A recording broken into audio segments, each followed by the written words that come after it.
Hello everyone, जय माता दी सभी को। कैसे हैं आप लोग? माता रानी की कृपा से स्वस्थ होंगे, यही उम्मीद है। माता रानी आप लोगों पे हमेशा कृपा दृष्टि बनाए रखे। आइए जानते हैं धनतेरस पूजने का शुभ मुहूर्त कितने बजे से प्रारंभ हो रहा है। धनतेरस के दिन हमें कौन कौन सी चीजें खरीदनी चाहिए, धनतेरस के दिन हमें कितने दीपक जलाने चाहिए और यम का दीपक भी कब जलाना चाहिए, इसी टॉपिक पे सारा वीडियो है। हमें कौन कौन सी वस्तुएं बिल्कुल भी नहीं खरीदारी करनी चाहिए, आइए जानते हैं। धनतेरस का शुभ मुहूर्त मैं आपको बता देती हूँ।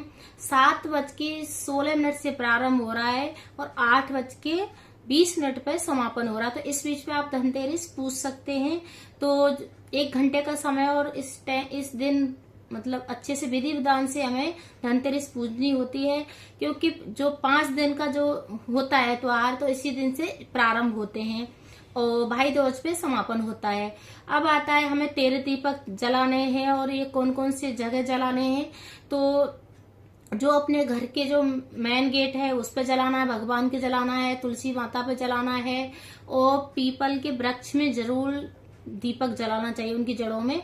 और सबसे मेन चीज होता है, जैसे हमें अपनी किचन में जलाना है, नाली के पास जलाना है, जल का जो मटका होता है उसके पास जलाना है। मतलब 13 दीपक और एक आकाश को प्रज्वलित करना है और मतलब 13 दीपक आपको जलाने हैं। और 14 के दिन 14 दीपक जलाए जाते हैं, उस पर मैं और वीडियो डाल दूंगी। अभी आता है कि हमें खरीदारी क्या क्या चीजों की करनी चाहिए, क्या क्या चीजों की नहीं करनी चाहिए। धन्वंतरी भगवान स्वास्थ्य के देवता हैं, उनकी पूजा अर्चना जरूर करनी चाहिए। पंचामृत से उनको नहलाना चाहिए। और पूजा में धन्वंतरी और कुबेर जी और माता लक्ष्मी और गणेश भगवान की पूजा होती है, इनको पूजा जाता है। धन्वंतरी स्वास्थ्य के लिए, जिनके घर में स्वास्थ्य कोई किसी का स्वास्थ्य खराब है, बीमार है, तो उसके ऊपर से 7 प्रकार का अनाज मतलब घुमा के और पक्षियों को डाल सकते हैं। उससे क्या स्वास्थ्य ठीक होने लग जाता है। और नहीं, अगर 7 प्रकार का अनाज नहीं है तो 2 प्रकार के गेहूं और चावल, तो 2 मुट्ठी लेके और 7 बार उसार के उसको पक्षियों को डाल दें, पशु पक्षियों को खिला सकते हैं, उससे भी स्वास्थ्य ठीक होता है। अब आता है कि हमें जैसे धन्वंतरी भगवान की पूजा अर्चना कुछ जड़ी बूटियां भी जरूर चढ़ानी चाहिए, जैसे हल्दी है और लौंग है, इलायची है और जैसे वो दुर्वा है। दुर्वा गणेश भगवान पर भी चढ़ती है, धन्वंतरी भगवान पर। जैसे उनको क्या जड़ी बूटियों से ही धन्वंतरी का उनका स्वास्थ्य के लिए आरोग्य देव है, तो उनको जो भी चीज होती है, ये जो जड़ी बूटियों से रिलेटिव सारी चीजों को चढ़ा दे सकते हैं, जैसे जिसके सामर्थ्य के हिसाब से। और दालचीनी होती है, उसका लकड़ी भी चढ़ा सकते हैं। और सबसे मेन चीज क्या होती है कि हमें कौड़ी चढ़ा देनी है और माता की हमें पोटली भी, जैसे वैसे धन से जोड़ा गया है, जोड़ दिया है लोगों ने, वैसे धनतेरस के दिन धन्वंतरी भगवान की पूजा अर्चना की जाती है। वो स्वास्थ्य के देवता हैं और स्वास्थ्य के लिए ही पूजा अर्चना होती है। और माता लक्ष्मी की धन के लिए पूजा होती है। फिर आता है कि सबसे मेन चीज होती है कि जैसे गणेश भगवान, कुबेर और इनकी जो पोटली होती है, हमें लक्ष्मी यंत्र का पूजन जरूर करना चाहिए धनतेरस के दिन।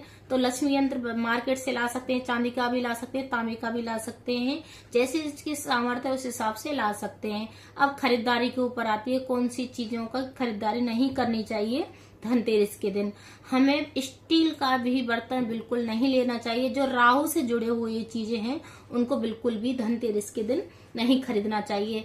हमें कांच का बर्तन नहीं खरीदना है, स्टील का नहीं खरीदना है और इलेक्ट्रॉनिक जो वस्तुएं, जो लाइट वाली जो चीजें होती हैं वो नहीं खरीदनी है। और सबसे मेन चीज होता है जो मतलब राहु आ रहा है उस चीज में वो, और तेल नहीं खरीदना, सरसों का तेल उस दिन बिल्कुल भी नहीं खरीदना है धनतेरस के दिन। और सबसे मेन चीज होता है हमें खरीदारी किन किन चीजों की करनी चाहिए। तो क्योंकि धन्वंतरी जो भगवान थे वो कलश लेके प्रकट हुए थे, तो हमें कलश जरूर पीतल का या तांबे का जरूर खरीदना चाहिए उस दिन। और उसमें जैसे मतलब लौंग, इलायची और हल्दी डाल के घर में लेके आना चाहिए और तब उसका पूजन करना चाहिए, बहुत अच्छा माना जाता है। झाड़ू भी लाना चाहिए, तो 2 झाड़ू के पेड़ लाना चाहिए, सिंगल झाड़ू नहीं लाना चाहिए। उनको पूछ के एक मंदिर में दान कर देना चाहिए, इससे भी बहुत लाभ मिलता है।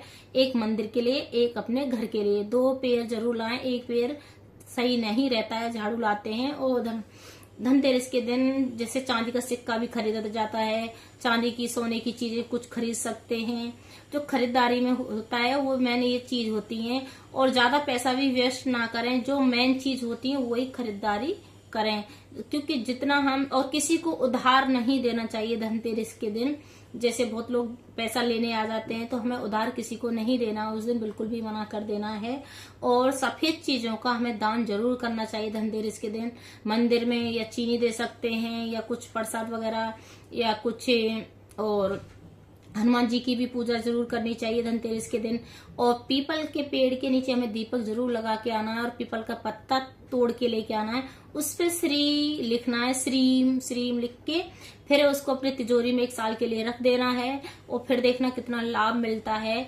पीपल के पत्ते को एक सूख जाने दो, कोई दिक्कत नहीं है, उसको हमें लाल कपड़े में बांध के अपने घर में स्थापित कर देना है, अपनी तिजोरी में 1 साल के लिए। फिर दोबारा दिवाली आती है, धनतेरस आएगी, उस दिन उसको हटा देना है, फिर दूसरा अपने घर में स्थापित कर देना है। अगर मेरी वीडियो अच्छी लगे तो लाइक करें, शेयर करें, कमेंट करें, सब्सक्राइब करें, और जय माता दी हर इंसान कमेंट में जरूर लिखे। जय माता दी सभी को।